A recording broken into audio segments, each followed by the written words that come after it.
এরে আল্লাহর বান্দা, তুমি চতুর্মুখী দুর্বল, খানার বেলায় দুর্বল, ঘুমের বেলায় দুর্বল, মেধার বেলায় দুর্বল, দুনিয়ার লাইনেও দুর্বল, তুমি আখিরাতের লাইনে দুর্বল। এখন যদি তুমি জান্নাতের পথে চলতে চাও, একা একা চলা যাবে না, তোমার সাহায্য নিতেই হবে। সাহায্য ছাড়া চলার কোনো রাস্তা নাই। তুমি কোরআন পড়তে জানো না, নবীর সুন্নত কোনটা বুঝো না। এখন যারা সুন্নত জানে, কোরআন জানে, তাদের কাছে যেতেই হবে। ওলামায়ে আহলে হকের পরামর্শ ছাড়া চলার উপায় নাই। সাহায্য ছাড়া চলা যাবে না। সাহায্য তুমি কার থেকে নিবারে বাবা? এমন একজন থেকে সাহায্য নাও যার মধ্যে কোনো অভাব নাই, যার পেছনে কোনো স্বার্থ নাই। দুনিয়াতে নজর করে দেখলাম স্বার্থ ছাড়া কোনো মানুষ দুনিয়াতে নাই। আছে? অভাব ছাড়া কোনো মানুষ নাই। বরং টাকা যার যত বেশি, তার অভাব তত বড়। যারা যত বড় লোক, তারা অভাব তত বড়। অভাব গরিবের 100 টাকায় সমাধান হয়, বড় লোকের 1,00,000 টাকায় অভাব সমাধান হয় না। এই স্বার্থ ছাড়া, অভাব ছাড়া একজন পাইবা, তিনি আর কেউ নয়, আমার আল্লাহ। ইয়া আইয়ুহান নাস আনতুমুল ফুকারাউ ইলাল্লাহ ওয়াল্লাহু হুয়াল গনিয়্যুল হামিদ।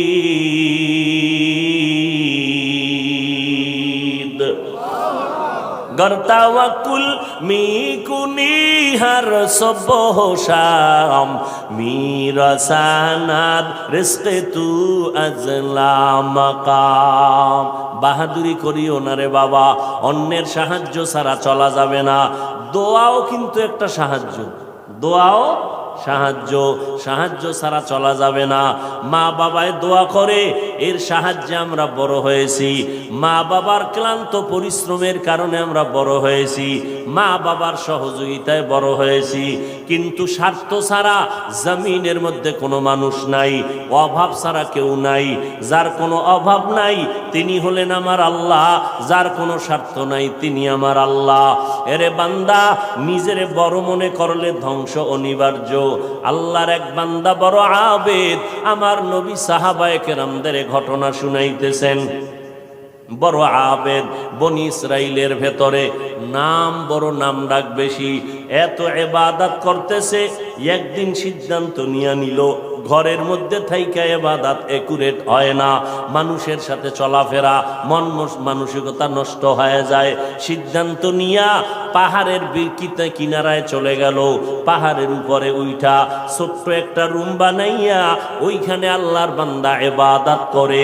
পাহাড়ের চূড়ায় সাধারণ মানুষ সেখানে যায় না, মন মানসিকতা নষ্ট হয় না। আল্লাহর বান্দা পাহাড়ের চূড়ায় গিয়া ইবাদত করে। ঘরের ভেতরে মা বড় একা, আম্মা জান ঘরের মধ্যে বসে মোটামুটি জীবন যাপন করে। সন্তান আসে না, ইবাদতের মজা পাইয়া পাহাড়ের চূড়ায় উঠে ওখানে ইবাদত করে।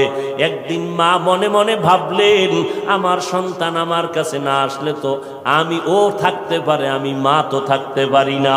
কারণ আমি মা, সন্তানের আমি গর্ভ ধারণ করে কত কষ্ট করেছি।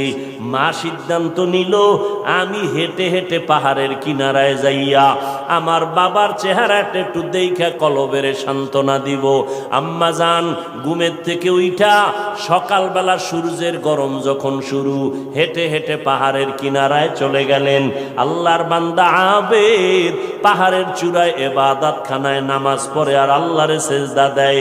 আম্মা জান পাহাড়ের কিনারায় যাইয়া সূর্যের আলোতে উপরে তাকাইতে কষ্ট হয়, হাতটাকে কপালের সামনে নিয়ে ছায়া দিয়া উপরে হালকাভাবে তাকাইয়া এরপরে ডাক দিলেন, এই সন্তান, আমি তোর মা পাহাড়ের কিনারায় আসছি, একটু দেখা দাও।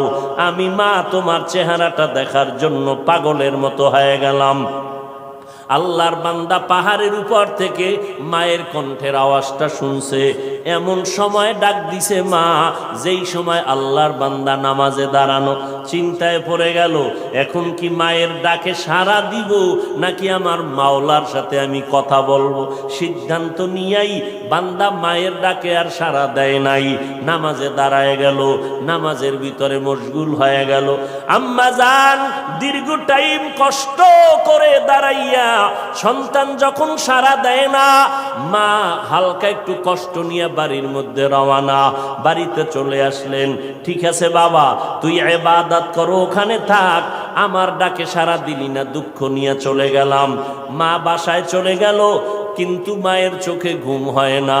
সন্তানের প্রতি যে মায়ের এত মায়া, ওই মায়ের সন্তান মায়ের মায়া কখনো বুঝবে না। যদি সন্তানগুলো মায়ের কষ্ট বুঝতো, জীবনে কোনো সন্তান মায়ের কষ্ট দিতে পারত না, মায়ের চোখের পানি ফালতে পারত না। মা রাতের বেলা ঘুমাইতে পারে না, কষ্ট বুকের চাপা দিয়া। আবার পরের দিন মা বলে না, আজকে আবার একটু যায় বাবারে ডাক দেই, দেখিনি একটু চেহারাটা দেখতে পারি, কলিজাটা ঠান্ডা করতে পারি। আবার আম্মা যান দ্বিতীয় দিন চলে গেলেন সূর্যের গরমে, পাহাড়ের কিনারায় যাইয়া হাতটারে কপালের কাছে নিয়ে আবার ডাক দিছে, ও সন্তান তোমার মা ডাকতেছে, আসো একটু পাহাড় থেকে আইসা মায়ের কাছে দেখা দিয়া যাও, কলিজা ঠান্ডা করো। সন্তান এখনো নামাজে দাঁড়ানো, এবারও চিন্তা করলো আমি মায়ের ডাকে সাড়া দিব নাকি আমি নামাজের মধ্যেই থাকব। সিদ্ধান্ত আগের মতোই অটল, নামাজ আমি ছাড়ব না, মায়ের ডাকে কোনো সাড়াও দিব না। মা দ্বিতীয় দিনের মতো কষ্ট পাইয়া বিদায় নিয়ে বাসায় চলে গেলে, কিন্তু মা মনেরে বুঝাইতে পারে না সন্তানের কষ্ট কখন মন থেকে যায় না। এরে আল্লাহর বান্দা, স্বামী আর স্ত্রী এক জায়গায় ঘুমায়, হঠাৎ একদিন তাকায় দেখে স্ত্রী বালিশে মাথা লাগাইয়া গুনগুন গুনগুন করে কান্না করে। আব্বা জান জিজ্ঞাসা করে, বিবি কাঁদো কেন? কয় তোমার ঘুম তুমি ঘুমাও, আমি মনের দুঃখে কাঁদি। বলে কি দুঃখ? তোমার জানার দরকার নাই। মা চায় বাবায় জানো, না জানে তো বাবাও দুঃখ পাবে। স্বামী বেচারা কয় না, বলো তুমি কেন কাঁদো? আমার মনে বড় কষ্ট লাগতেছে। কেন কাঁদো বলো? মা চোখের পানি ছেড়ে কয়, স্বামী আমার সন্তানের জন্য আমি জীবনটা বিলায় দিলাম। আজকে 7টা দিন হয়ে গেছে সন্তান আমারে মা বলিয়া ডাক দেয় না। আমি পাগলের মতো হয়ে গেছি। বলে কেন ডাকে না? বলে সন্তান একটা অন্যায় করতেছিল, আমি একটু ধমক দিছি, সন্তান রাগ করে আর আমার সাথে কথা বলে না। ঘরে আইসা প্লেটটা নিয়ে খানা খাইয়া পেছনের দরজা দিয়ে চলে যায়, আমার দিকে তাকায় না। এবার বাবায় বলে, বিবি তুমি আরামে ঘুমাও, সন্তানের চিন্তায় ঘুম নষ্ট করিও না। আজকে না কালকে সন্তান বুঝতে পারলে তোমার কাছে আইসা মাপ চাবে। মা ডাক দিয়ে কয়, স্বামী আমার তুমি আমারে যত বুঝাও, আমি যতবার খানার প্লেট নেই আমি খানা মুখে দিতে পারি না, তোমারে বুঝাইতে পারি না। আমার খানার থেকে ঘুমের থেকে সন্তানের মা ডাকে এত মজা। সন্তান যখন আম্মু বলিয়া ডাক দেয়, কলিজা ঠান্ডা হয়ে যায়। ও সন্তানেরা, ওই মা বাবা যারা কবরে রাইখা আজকে বাহাদুরি করো রে বাবা, ওই আল্লাহর বান্দি দ্বিতীয় দিনও কষ্ট পাইয়া বিদায়, কিন্তু রাতের ঘুম নাই, মনের মধ্যে বড় কষ্ট। নবীজি সাহাবায়ে কেরামদের সামনে ঘটনা বলেন আর কাঁদতেছেন। সাহাবায়ে কেরামরাও কান্নার আওয়াজ। মায়ার নবী বলেন, ও সাহাবায়ে কেরাম, ওই মা তৃতীয় দিন আবার চলে গেল পাহাড়ের কিনারায়, যাইয়া ডাক দিছে, বাবা একবার না দুইবার না, তৃতীয়বারের মতো আমি তোমার দরজায় এসে গেলাম, একটু পাহাড় থেকে নাইমা সারা দাও। আজও সন্তান নামাজে দাঁড়ানো, আল্লাহর মহব্বতে আর মায়ের ডাকে সারা দেয় না। 2 দিন মা কষ্ট পাইয়া কিছু বলে নাই, চলে গেছে। আজকে কষ্ট পাইয়া আর নিজের কন্ট্রোল করতে পারে না। আসমানের দিকে তাকাইয়া একটা কথা বলিয়াই ফেলছে। আসমানের দিকে তাকাইয়া বলে, ও আসমানের মালিক, এমন সন্তান দিয়ে কি হবে আমার, যেই সন্তান আমার 3 দিনের কষ্ট বুঝলো না রে আল্লাহ, আমার মনটারে মানাইতে পারি না। ওর তো একদিন মরণ হবে, তবে আমার একটা দাবি, ওরে তুমি জেনাকারিনী মহিলার চেহারা না দেখাইয়া মরণ দিবা না। কঠিন এক কথা আসমানে লাগায় দিলেন, আসমানে কবুল হয়ে গেছে। মা বাবার দোয়া, বরদোয়ার মাঝখানে কোনো পর্দা থাকে না, আর সে আজিমে ডাইরেক্ট চলে যায়। এই যুবক, জিরি মাদ্রাসায় বলে আসছি, আল্লাহর কসম করে বলে গেলাম, কুতুবদিয়ার মুসলমান, কসমের কথা বিশ্বাস না করলে তোমার ঈমান দুর্বল। আল্লাহর কসম, ওয়াল্লাহি বিল্লাহি তাল্লাহি, 3 বার কসম করে বলে গেলাম। বিশেষ করে যুবকদেরকে বলছি, মরার আগে যদি পঙ্গু হইয়া বিছানায় কষ্ট পাইয়া মরতে চাও, তাহলে মার সাথে বাবার সাথে বেয়াদবি কর, শিক্ষকের সাথে বেয়াদবি কর, মুরব্বীদের সাথে বেয়াদবি কর। আল্লাহর কসম, মরার আগে তুই পঙ্গু না হইয়া মরবি না, লিখে রাখ। আমার কথাটাকে যদি অবিশ্বাস করো, তোমার ঈমান চলে যাবে, কারণ আমি 3 বার কসম খেয়ে বলে গেছি। এখন তুমি পণ্ডিতেরা প্রশ্ন করবা, হাফিজ সাহেব তুমি মনের রাগে বললা না, তুমি দলিল নাও। ক্বালান নবিয়্যু সাল্লাল্লাহু আলাইহি ওয়া আলিহি ওয়া সাল্লাম, ইসনানি ওয়াজ্জিলুহুম আল্লাহু ফিদ দুনিয়া আল বাগয়ু ওয়া উকুকুল ওয়ালিদাইন, আও কামা ক্বালান নবিয়্যু আলাইহি সালাতু ওয়াস সালাম। আল্লাহর নবী বলেন, 2টা অন্যায় দুনিয়াতে এমন আছে, যেই 2টা অপরাধ করলে মরার আগে জমিনে শাস্তি হবে। কয়টা অন্যায়? কি আপনাদের খারাপ লাগতেছে? মোনাজাত দিয়ে দিব? আমার তো কষ্ট, অনেক কষ্ট, মাইকটাও সুন্দর না, তারপর আপনাদের মহব্বতে কথা বলতেছি গলা ফাটাইয়া, কি করার। তারপর আপনারা বসলে একটু আমি কথা ফিনিশিং দিয়ে আসতেছি, আর একটু সামনে আগাবো। আল্লাহ সবাইকে কবুল করেন। মদিনার নবী বলেন, 2টা অপরাধ আছে, যদি দুনিয়াতে করো মরার আগে শাস্তি হবে, মরার পরে নয়। 1 নাম্বার অপরাধের নাম জুলুম, 2য় অপরাধের নাম হলো মা বাবার সাথে বেয়াদবি। যারা মা বাবার সাথে বেয়াদবি করবে, নবী বলেন তাদের শাস্তি হবে মরার আগে দুনিয়ার জমিনে। যারা জুলুম করবে, ওস্তাদের ইজ্জতের উপর আঘাত করবে, ভাইয়ের উপরে জুলুম করবে, বোনের উপরে জুলুম করবে, প্রতিবেশীর উপরে জুলুম করবে, গরিবের উপরে জুলুম করবে, এই জালেমের বিচার আমার আল্লাহ মরার আগেই করে নিবেন। ও আল্লাহর বান্দারা, মা যখন কথাটা বলেই ফেললেন, আসমানে কবুল হয়ে গেল। কি বরদোয়া করলেন? মা গেছেন, ভুলে গেছেন? জেনাকারিনী মহিলার চেহারা না দেখাইয়া মারবা না। মা কিন্তু কঠিন কয় নাই, যদি কইতো জেনা না করাইয়া মারবা না, তা আরো কঠিন হয়ে যাইত। মা একটু পাশ কাটায় বললেন, ও জেনা টেনা করবে না, কিন্তু জেনাকারিনী মহিলার চেহারা দেখে মরবে, এটাও একটা অভিশাপ। এক তো মহিলা দেখবে না, কারণ আমার বাচ্চা তো ইবাদত করে পাহাড়ের চূড়ায়, সে কোনো নারী দেখবে না, কিন্তু দেখতে গেলেও জানো নামাজি না, একটা জেনাকারিনী নারী দেখে। পুরা বনি ইসরাইলের মাঝে প্রশংসা, পাহাড়ের চূড়ায় আল্লাহর বান্দা এত পরিমাণ ইবাদত করে যে তার ইবাদত আল্লাহর প্রতি এতটা অগাধ বিশ্বাস, পৃথিবীর কেউ তাকে আল্লাহর থেকে বিন্দু পিছপা ঘটাতে পারবে না, গাফেল করতে পারবে না।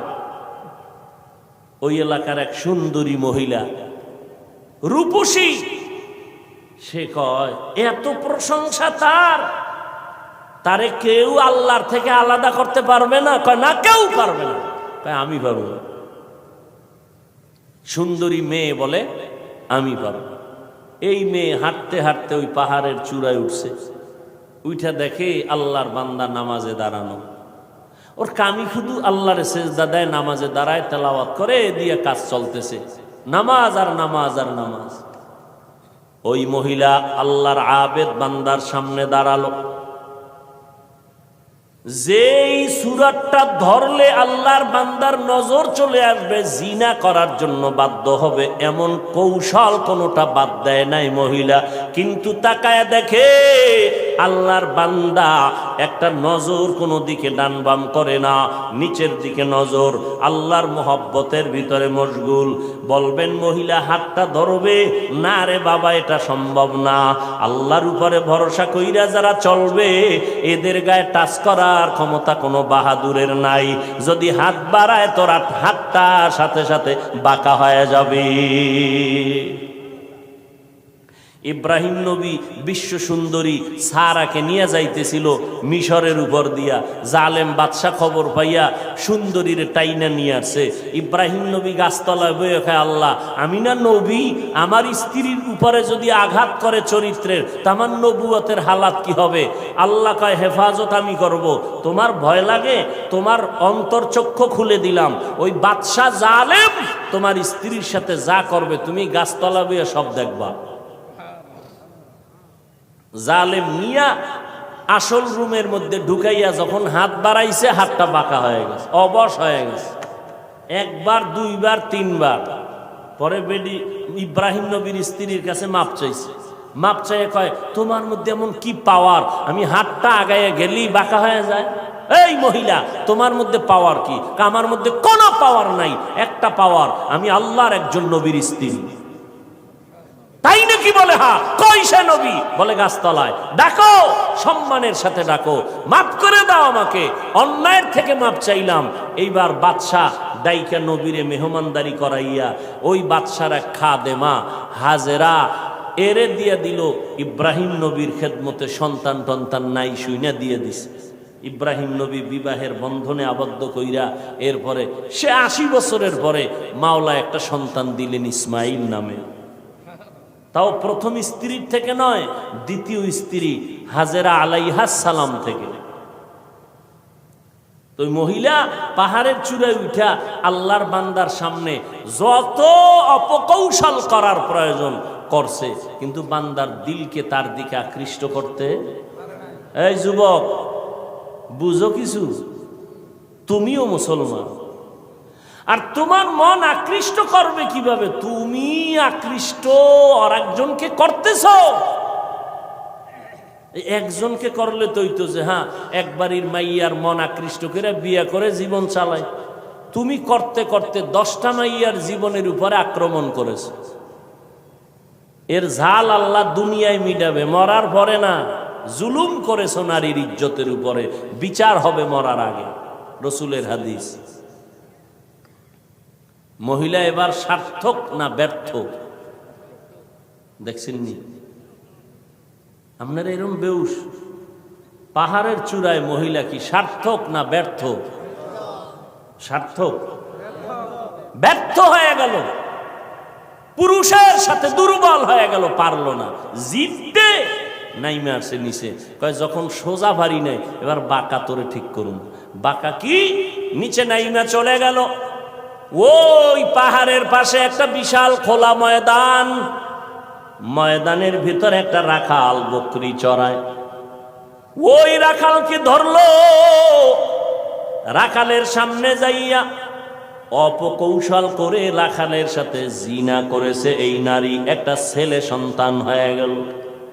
ছেলে সন্তানটা হাতের মধ্যে নিয়া ওই বেশ্যা নারী এলাকায় ঘুরে আর কয় বাচ্চা হলো ওই পাহাড়ের চূড়ায় আবেদওয়ালা বান্দার বাচ্চা।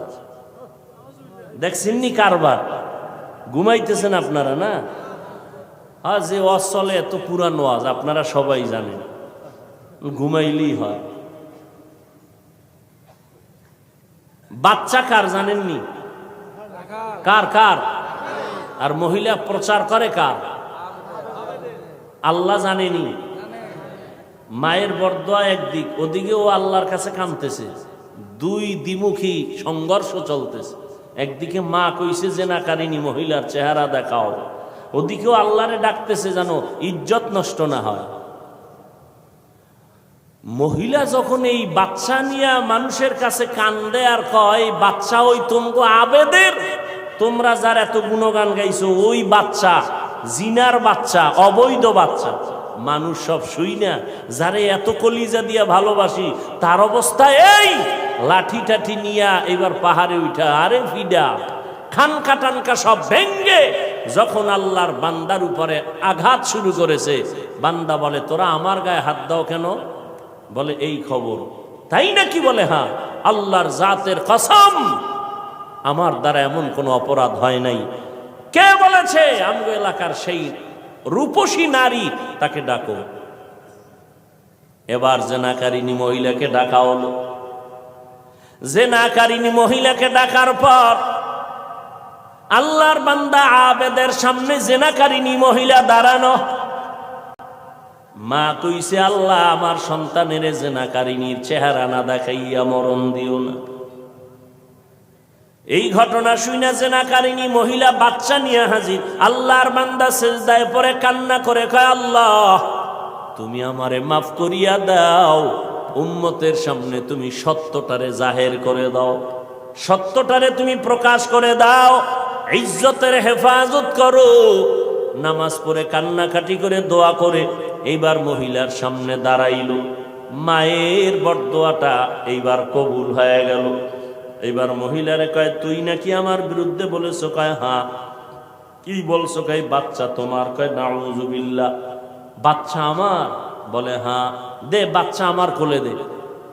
আল্লাহর বান্দা বাচ্চাটা কোলের মধ্যে নিয়া এরপর বাচ্চারে একটু হাত স্পর্শ করে এই বাচ্চা তুই বল। বাচ্চা তো দুধের মাত্র বাচ্চা, কথা বলতে পারে না, বল তোর বাপকে। মুহূর্তের মধ্যে বাচ্চার জবান খুলে গেল। বাচ্চা বলে আমার বাপ হলো রাখাল। আমার বাপকে? মায়ের কোলে দুধের বাচ্চা কথা বলেছেন যেমন মারিয়াম আলাইহিস সালামের সন্তান ঈসা আলাইহিস সালাম। মায়ের কোলে দুধের বাচ্চা ঈসা নবী কথা বলেছেন শিশু অবস্থায়। ইউসুফ নবীরে যখন জুলাইখা আটকাইয়া দিছিল, স্বামীর সামনে জুলাইখার স্বামীর সামনে ইউসুফ দাঁড়ানো। যখনই এগুলো সব স্পষ্ট হলো, ইউসুফ নবী বলল আমার কোনো দোষ নাই, জুলাইখার দোষ। সাক্ষী দাও। ইউসুফ নবীর সামনে তখন এক মহিলা দুধের বাচ্চা নিয়ে দাঁড়ানো। ইউসুফ নবী বললেন আমি সত্যবাদী না জুলাইখা সত্যবাদী? দুধের বাচ্চা সাক্ষী দিবে। বাচ্চা কয় বাচ্চা কথা বলতে পারেনি। কয় প্রশ্ন করার দায়িত্ব তোমার, জবাব দেওয়ার দায়িত্ব এই বাচ্চা। যখন জিজ্ঞাসা বাচ্চা কথা বলে দিছে, কোরআন শরীফের আয়াত। বাচ্চা ইউসুফ নবীকে নির্দোষ প্রমাণের জন্য একটা স্কেল দিয়ে দিছে। এরে কুতুবদিয়ার মুসলমান, আমার মাওলার কুদরত বড় কঠিন। মায়ের বরদোয়াটাও আল্লাহ কাজে লাগাইলেন, জেনাকারী নারীর চেহারা পর্যন্ত দেখায় দিলেন। আবার বাচ্চার মাধ্যমে আল্লাহর বান্দার ইজ্জতের হেফাজত করলেন। সত্যের উপরে যদি চলো রে বাবা, মা বাবার দোয়া নিয়ে যদি আগাইতে পারো, দুনিয়ার কোনো ভয় নাই। হালাল খাইয়া চলবা, আল্লাহ বিজয়ের মালা গলায় পরায় দিবেন। কয়দিন আর দুনিয়ায় বাহাদুরি করবারে বাবা, আল্লাহ যদি সমুদ্রে একটু হুকুম করে একটু গরম হয়ে যা, রাতের ঘুমের মধ্যে 1 মিনিট লাগবে না। কুতুবদিয়ারে ধ্বংস করার জন্য 1 মিনিটও লাগবে না। আল্লাহ কয় বান্দা আমার স্মরণ কর, আমি আল্লাহর কাছে সাহায্য চাও। সাহায্য কেমনে চাইবা? ধৈর্য আর নামাজের মাধ্যমে সাহায্য প্রার্থনা করো। আজকে আমাদের ভেতরে ধৈর্যের বড় অভাব, নামাজের বড় অভাব। ও যুবকেরা, ও পর্দার আড়ালের আম্মা জানেরা, আজকে নামাজের এত বয়ান, এক বেলার নামাজ ছেড়ে দেওয়ার কোনো সুযোগ নাই। ও যুবক, এক বেলার নামাজ ছাড়ার কোনো কায়দা নাই, অথচ তুমি নামাজ পড়ো না রে বাবা। আজকে আমি তোমাকে কিন্তু এই কথা বলি নাই আমগো মতো হুজুর হইয়া যাও, পাঁচকল্লি মাথায় দাও একবারও বলি নাই, কওমি মাদ্রাসায় পড়ো তাও বলি নাই, স্কুলের লেখাপড়া বন্ধ করো তাও বলি নাই। বরং বাবা তুমি চাকরি করো, ব্যবসা করো, স্কুল কলেজে পড়ো, কোনো বাধা নাই। ওখানে থাইকা আল্লাহর হুকুম নবীর তরিকা মতো নামাজ পড়ো। মা বাবার দোয়া নিয়ে সামনে লাগাও, ওলামায়ে কেরামের পরামর্শ নিয়ে চলো, নবীর সুন্নতের মালা গলায় লাগাও। খবরদার, কপাল পোড়া যদি হইয়াই থাকো তাহলে কিন্তু তোমার কপাল দুনিয়াতেও শেষ, আখিরাতেও শেষ। কিছু কপাল পোড়া এমন আছে, বুঝাইলে উল্টা আমারে বুঝানোর চেষ্টা করে। যদি কই ভাইজান টুপি কেন পরো না, ও তো বলা দরকার ভাই হুজুর টুপি মাথায় দেওয়া দরকার, নবীর সুন্নত। এটা তো কোনো পিসাবের সুন্নত না, নবীর তরিকা। হুজুর আমি পারি না, দোয়া করবেন, চেষ্টা করব। কিন্তু কিছু নেমক হারাম বেপরোয়া আল্লাহর বান্দা, এদের জবাবটা এমন অহংকারী জবাব। কয় হুজুর টুপি মাথায় না দিলে অসুবিধা কি? টুপির মধ্যেই কি ইসলাম? দাড়ির মধ্যেই কি ইসলাম? পোশাকের মধ্যেই কি ইসলাম? এই রকম বেপরোয়া আল্লাহর বান্দা নবীর দুশ্মন আছে না নাই? টুপির মধ্যে ইসলাম নাই, দাড়ির মধ্যে নাই, পোশাকে নাই, পর্দায় নাই, হালালে নাই, তো ইসলাম কই? সমুদ্রের তলদেশে। বিনয়ী হয়ে যাও রে বাবা, নিজেরে ছোট বানাইয়া চলো।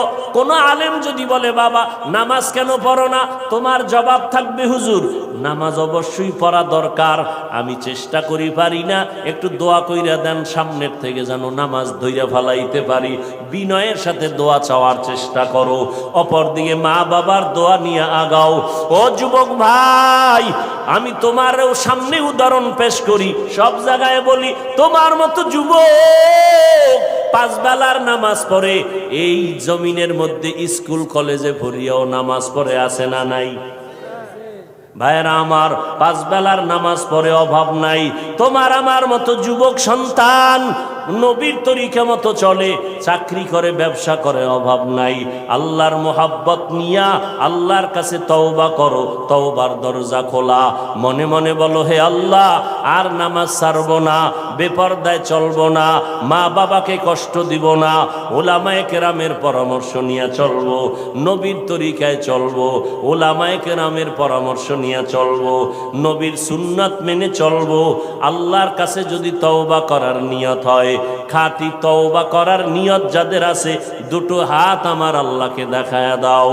আয় আল্লাহ, আমাদের হাতগুলো কবুল করে নেন, তওবা কবুল করে নেন, তওবার উপরে মজবুত হইয়া চলার মতো তৌফিক দান করেন, আমিন। আলহামদুলিল্লাহি রাব্বিল আলামিন, ওয়াসসালাতু ওয়াসসালামু আলা সাইয়্যিদিল আমবিয়াই ওয়াল মুরসালিন ওয়া আলা আলিহি ওয়া আসহাবিহি আজমাইন। ইয়া আরহামার রাহিমিন, ইয়া আরহামার রাহিমিন, ইয়া